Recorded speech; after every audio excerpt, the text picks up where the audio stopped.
So I think before we start discussing the ins and outs, the pros and cons, the trends, the advantages, the disadvantages, the real world examples, the gotchas, the best practice, we need to talk about what is a cloud license server, because we need to define this properly and we need to make sure everyone's clear.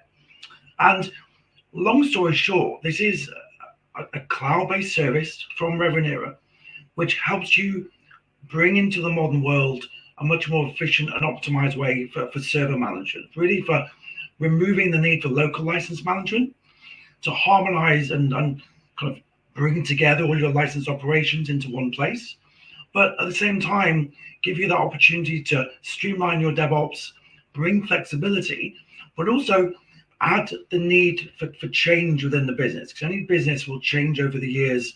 Licensing needs change, product needs change, right? And the market changes. And then if we add into that the concept around the different cloud providers that have evolved over the last 5 years only, the cloud providers we were speaking about 5 years ago are very different to today. Google wasn't the big player, it's now number 2. With the CLS, you can combine the management of on-prem and cloud-based needs, again, to help you move from an on-prem system to a cloud-based system, but not just in one switch. It's never going to be one switch off and on. It's not binary. So really that's what the CLS does. It will support Azure, it will support Amazon AWS, and the Google Cloud Platform in any blend that you need. But very importantly, I think this is really practical. We see this in our clients.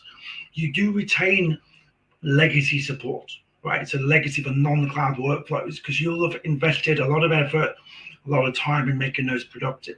So that, again, coming from the TLUX perspective as an independent, third-party technology business, we operate inside the engine room of a lot of businesses. And really, this was developed by Revenera to help people move build machines into the cloud.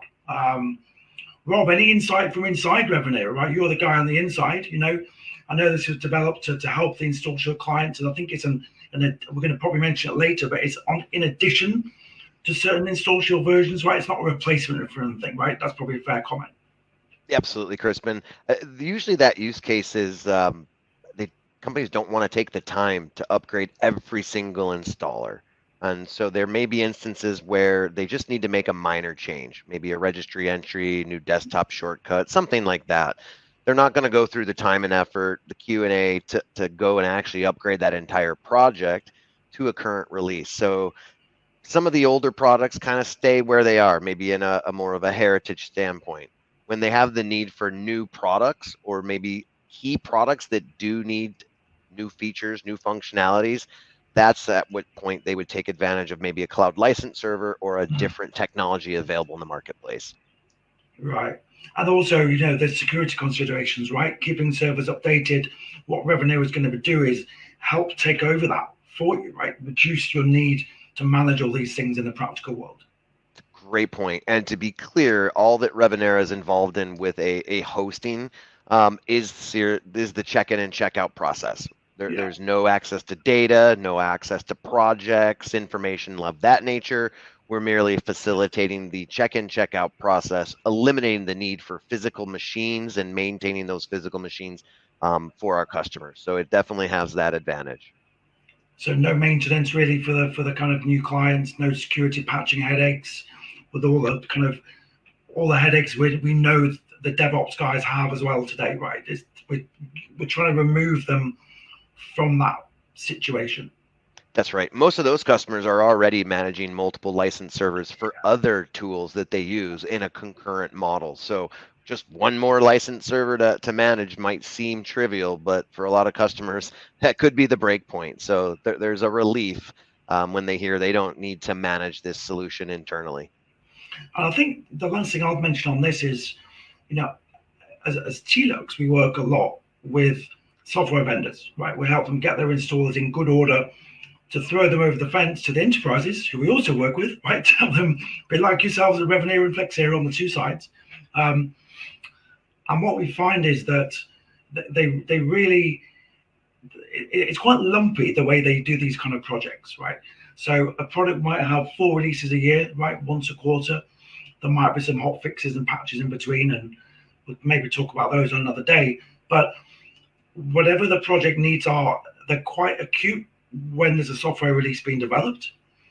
It's developed, it's rolled out, it's done, and then it kind of calms down again. So what we find is that anything that makes that really acute activity of doing a software release and licensing and checkouts and tweaks, like you said, it might be a register key, but that register key could be a hash algorithm to an encryption key for a dongle, without which your £100,000 engineering software isn't going to work, right? So we might be sitting there thinking, oh, it's pretty trivial, but we've all worked in situations where software is king, right? Whether you're a hardware manufacturer, whether you're a software manufacturer, we go to hospitals, we have scans on these big alien-looking scanners. Guess what? There's software in them, right? So yeah, I think it's really acute the way this migration is really helping those kind of releases. So, and we see that on the market. We really do.